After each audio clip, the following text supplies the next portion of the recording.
For years, we thought all bacteria was bad. Now we know the opposite is true. Most of the bacteria in our gut is very good. In fact, we desperately need it to keep our entire body in tip-top shape. The problem is, most of us are sorely lacking in good bacteria. Taking too many antibiotics, eating junk food, and even using antibacterial cleansers can destroy our good bacteria and lead to all kinds of health problems, even brain disorders like Alzheimer's. But Dr. David Perlmutter says we can reverse course.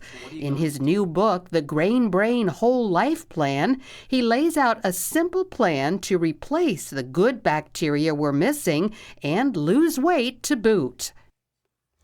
Well, we want to keep you healthy, and urologist and author David Perlmutter is joining us again. He's got a new book. It's called The Grain Brain, The Whole Life Plan. And it can keep you alive. Doctor, it's good to have you with us. It's good to be back. Thank you. All right, just some of the people don't think about the gut. I mean, you talk about the gut. It's kind of unpleasant to talk about. But there's stuff going on in your gut that can bring about disease of all kinds. What are some of the diseases that people can get on account of the wrong stuff in their gut? Well, the World Health Organization has told us that the #1 cause of death globally now are what we call chronic degenerative conditions, Alzheimer's, diabetes, and even cancer, not infectious issues that used to plague the world. And it turns out that the mechanism that leads to these issues is inflammation. Inflammation begins in the gut and spreads throughout the entire body. And it's based upon the food that we eat. You know, the big surprise is things like artificial sweetened beverages, for example, are dramatically involved in inflammation, lead to things like diabetes and obesity. No sugar. You mean the sweet and lows and all that stuff? Whatever the color packet you think you want to put in your coffee in the morning is damaging your gut bacteria, and now that looks like it's even worse for you than drinking sugar. Well, what will it do? You know, all right, let's say I want my gut to be happy and healthy. What have I got to do to keep it happy? You know, you and I have talked about this before, and it's favoring foods that are what we call fermented, foods that have good bacteria in them, but also making sure to nurture these foods with foods that we call prebiotic fiber, garlic, onions, leeks, jicama, which is Mexican yam, my favorite, which is dandelion greens. That gives your gut bacteria the nutrients that they need. And we've got to welcome fat back to the table. All these years of no fat and low fat, this and that, your brain is desperate for good fat. Not, you know, the modified fats, but you've got to have good fat in your diet. Who knew? Well, tell me what a good fat is again. Well, things like the monounsaturated fats, like you'll find in olive oil, extra virgin olive oil, coconut oil, as you talked about with Dr. Dale Bredesen, really fundamentally important to power up the brain.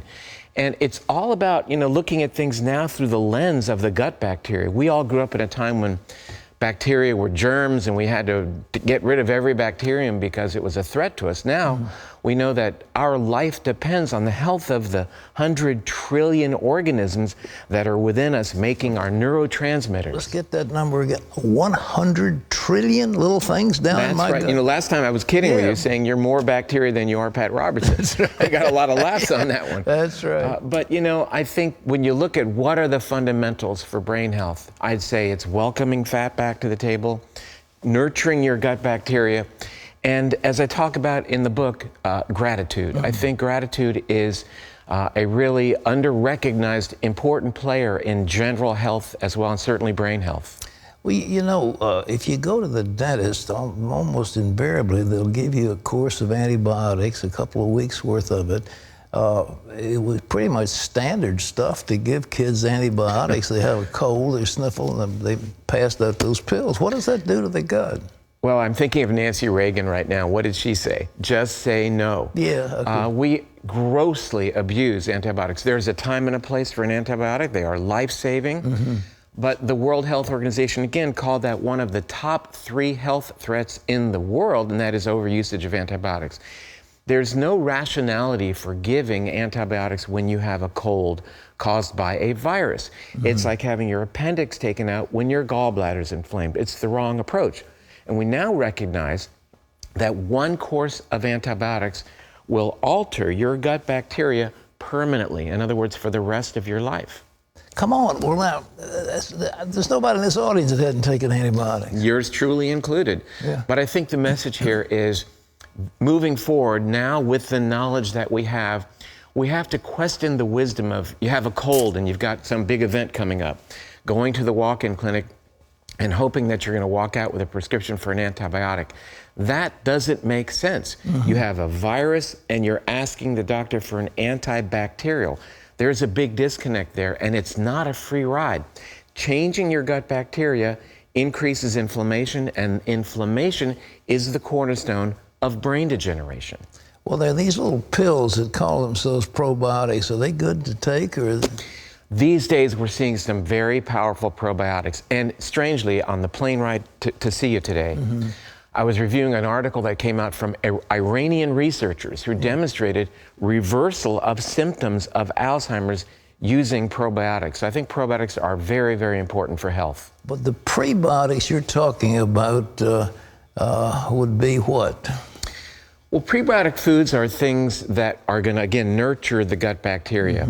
Again, the garlic, onions, and leeks. But you can go to your health food store and buy powdered prebiotic fiber. And one of the best is derived from what's called acacia gum. That's that tall tree that you see in Africa, and the giraffes are taking shade underneath it. That secretes a gum that is now commercially used. You can buy it in the health food store to really amplify the growth of good bacteria. Think of this conversation that we're having right now. We're focused on the gut bacteria. I'm a brain specialist, and it really, it's a new leap. It's a new lens that we look through to understand health. It hasn't been very long that this has surfaced in medicine. Has it been a recent development? Well, 90% of the peer-reviewed research on the microbiome, the gut bacteria, has only been published in the last 5 years. So this is very, very new research. I was here talking to you 15 years ago, and we had a very, very different conversation. It was all about limiting dietary fat. And so I think it's important that we stay current, we stay up with the research, but again, getting back to fat and fiber, and at the same time, it's not good enough just to eat more fat, but at the same time, you've got to cut down on the sugar, and more importantly, you got to get rid of the pink packet and the blue packet and those artificial sweeteners and the diet drinks. Those damage the gut bacteria and dramatically increase your risk for developing diabetes. Why am I so focused on that? Because if you become a type 2 diabetic, you have quadrupled your risk for Alzheimer's, which is a disease that we don't have a treatment for right now. It's amazing. Well, there's so many people, for example, on these diet drinks. They sell millions and millions of cases of those things. What can be done to stop it? If the government intervened in anything, they ought to stop that. I sure am not in a political mood right now. That said, I think that's our mission. Our mission. The word doctor means teacher. And that's why you and I are doing what we do, because, we learn as much as we can, and we do our best to get that information out. And hopefully people are going to hear this message. Well, the big deal also is the companies, the pharmaceutical companies have made a fortune on the statins, and the whole thing was on my cholesterol is down. Well, cholesterol is a type of fat that's in your brain. Is that a big deal? Are statins good or bad, or what do you say, man? I'm not going to say good or bad. I mean, sure, there is a place to use statins. I think they're incredibly overused. I think their effect upon the brain has been understated, but the FDA now requires statins to carry a label indicating that they can compromise your memory. And it makes sense. When you lower your cholesterol, which is a vital brain nutrient, there's going to be consequences. So, there was a time when we were told we shouldn't eat eggs. Why? Because they have the dreaded cholesterol in them. And to this day, you go to a restaurant, you look at the menu, there are still egg white omelets because they get rid of the egg yolk, because that's where the dreaded cholesterol is. Eggs are good for your brain, they're good for your heart, and good for your body.